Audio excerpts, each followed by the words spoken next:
আজ আমরা নবম দশম শ্রেণীর উচ্চতার গণিতের দ্বিতীয় অধ্যায় ঢাকা বোর্ড 2022 সালে অঙ্ক আসছে। এই অঙ্কটা শুধু ঢাকা বোর্ড 2022 সালে না, যারা হায়ার ক্লাস পড়ো তোমরা, এই অঙ্কটা প্রায় আসে, কিন্তু এটা কমন অঙ্ক। বিভিন্ন ধরনের সময় পরীক্ষা, এমনি পরীক্ষা তো দেখা যায়। তার মানে এখানে একটা অঙ্ক আজকে সমাধান করবো। একক x, y, z এর একটা ফাংশন দেওয়া আছে এবং এর মান b এর মান c এর মান দেওয়া আছে।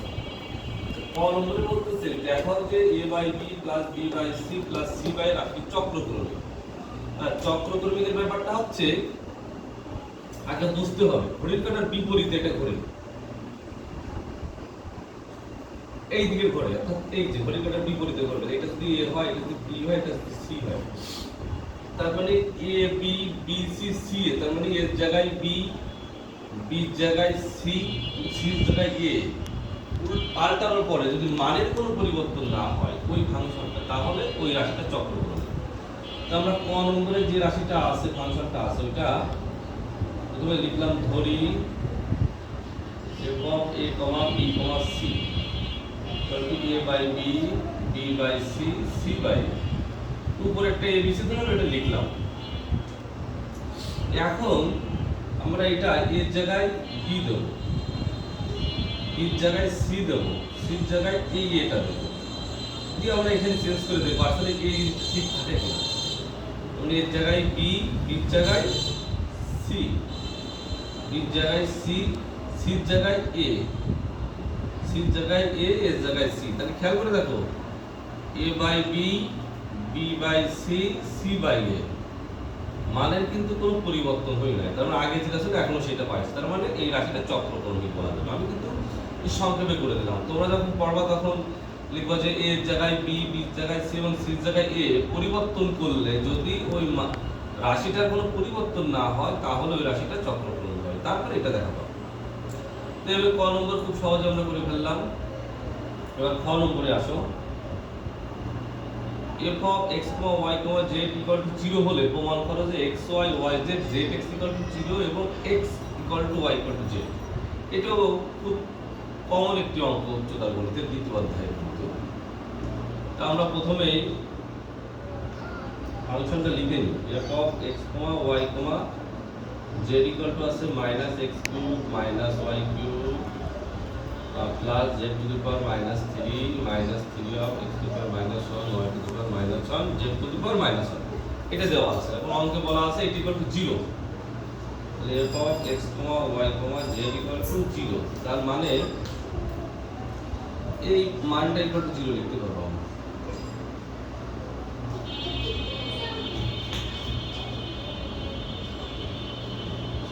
y to the power -1 z to the power -1 0। ফাংশনটা লেখা হয়ে গেল। এখন এটা আমরা যদি 1/x³ 1 বাই করলে কিন্তু সূচকের নিয়ম অনুযায়ী মাইনাসটা উঠে যায়।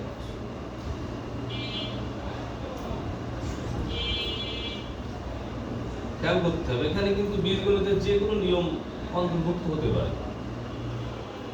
এটা তো আমরা করি, তাহলে নিচে 1/x 1/y 1/z। আচ্ছা, এখন আমাদের হায়ার অর্ডারে কি সূত্র আছে? a³ b³ c³ - 3ab একটা সূত্র। সূত্রটা এমন half a plus b plus c, তারপরে a minus b square, b minus c square, c minus a square. এই যে আমাদের হয়ে গেল। এখন এই সূত্রটা হওয়ার পরে equal to 0।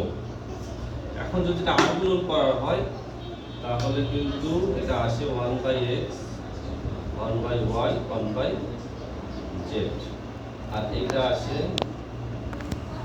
a minus b square,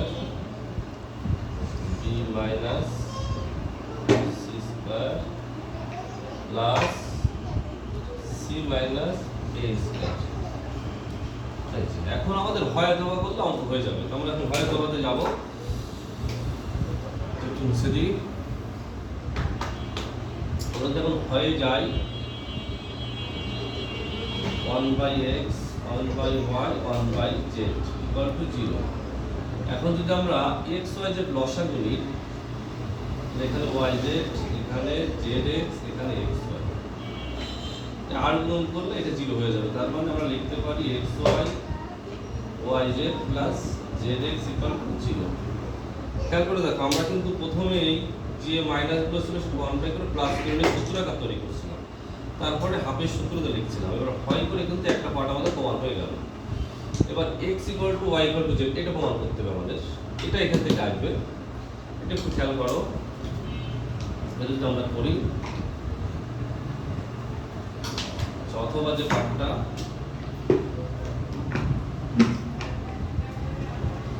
এখানে আছে আমাদের 1/x minus 1/y whole square plus 1/y minus 1/z whole square plus 1/z minus 1/x।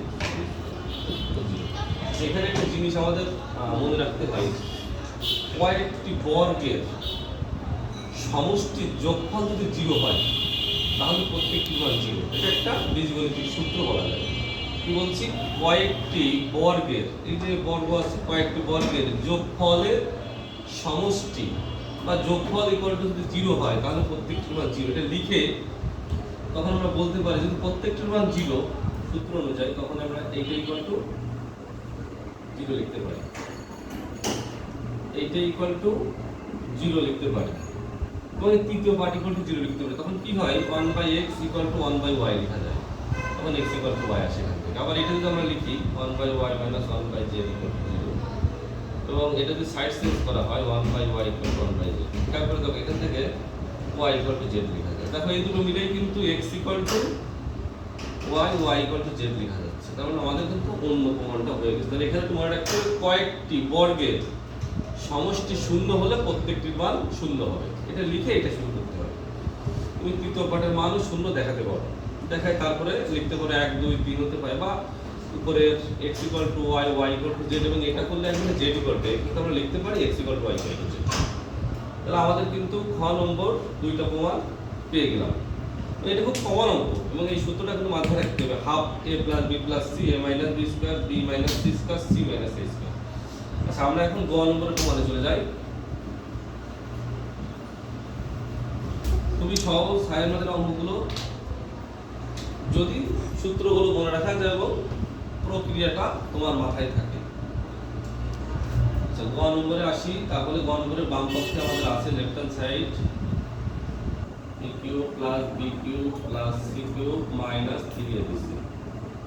আচ্ছা, এইটার সূত্র কিন্তু আগেরটা ক্ষয়ের মতো, half a plus b plus c whole square, তারপরে a minus b square b minus c square plus c minus a square.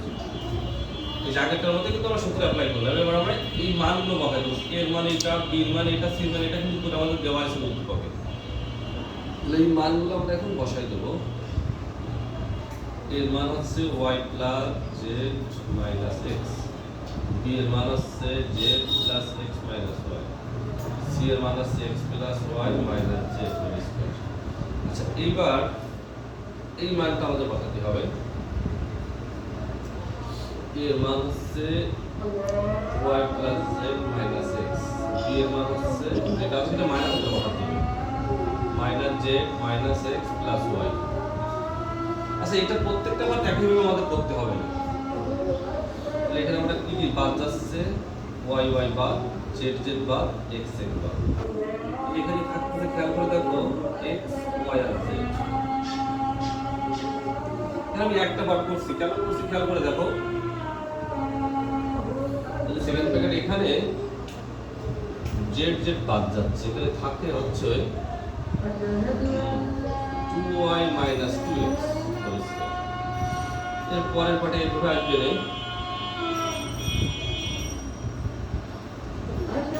2z minus 2y whole square. এর পরের পার্টে যখন এই মানটা বসানো হবে c minus a, তখন এটা আসবে না 2x minus 2z whole square. এইভাবে এই একটা পার্ট করে আমাদের 2y minus 2z পেলাম। এই b minus c এর মান বসালে এটা পাওয়া যাবে, c minus a এর মান বসালে এটা পাওয়া যাবে। মেন প্রক্রিয়াটা তোমাদের একটু খেয়াল সুন্দর -2 কমন নেওয়া হয়, খেয়াল করে দেখো, তাহলে কিন্তু x y আসে। এখান থেকে যদি -2 কমন নেওয়া হয় y z আসে। এখান থেকে যদি -2 কমন নেওয়া হয় তাহলে z x আসে। তাহলে half x plus y plus z, এবং এখানে যদি বর্গ করা হয় 4x minus y square 4y minus z square 4z minus x এটা আসে, কারণ -2 বর্গ করলে +2 হয়ে যায়। তাহলে চারটা যদি সামনে আনা হয় half a plus x plus y plus z x minus y square y minus z square z minus x square. এই যে আমাদের এই পার্টটা চলে আসবে। তাহলে খেয়াল করে দেখো, আমরা যে সূত্রটা লিখছিলাম a cube b cube c cube minus 3ab, এখানেও কিন্তু x plus y plus z x y y z z x চলে আসবে। তাহলে আমরা কি লিখতে পারি 4x cube y cube z cube minus 3x y z। তাহলে আমাদের কিন্তু প্রমাণটা হয়ে গেল। তাহলে এখানে মাথায় রাখতে হবে এই সূত্রটা করার পরে a b c এর মানের বসাতে হবে, বসালে x plus y plus z আমার তৈরি হয়ে গেল। এবারে যে x minus a minus b b minus c c minus a আছে, এখান থেকে a মাইনাস b এর মান b মাইনাস c এর মান c মাইনাস d এর মান বের করলে এই তিনটা পার্ট আমরা পাবো। এখান থেকে -2 কমন নিলে এই তিনটা পার্ট তৈরি হবে। এবারে বর্গ করলে কিন্তু এই যে, এবার এখান থেকে 4 কমন নিলে আমাদের সূত্র তৈরি হয়ে যাচ্ছে, প্রমাণ হয়ে যাচ্ছে। তাহলে উচ্চতার গণিতের এই অঙ্কটা মোস্ট ইম্পর্ট্যান্ট কমন অঙ্ক হিসেবে। অনেক সহজ অঙ্ক, কিন্তু অনেক সময় স্টুডেন্টরা সূত্র ভুল বা ক্যালকুলেশন ভুলের জন্য পারে না। তাহলে তোমরা একটু চেষ্টা করবা, আশা করি অঙ্কটা খুব সুন্দর করে তোমরা শিখতে পারবে। ধন্যবাদ।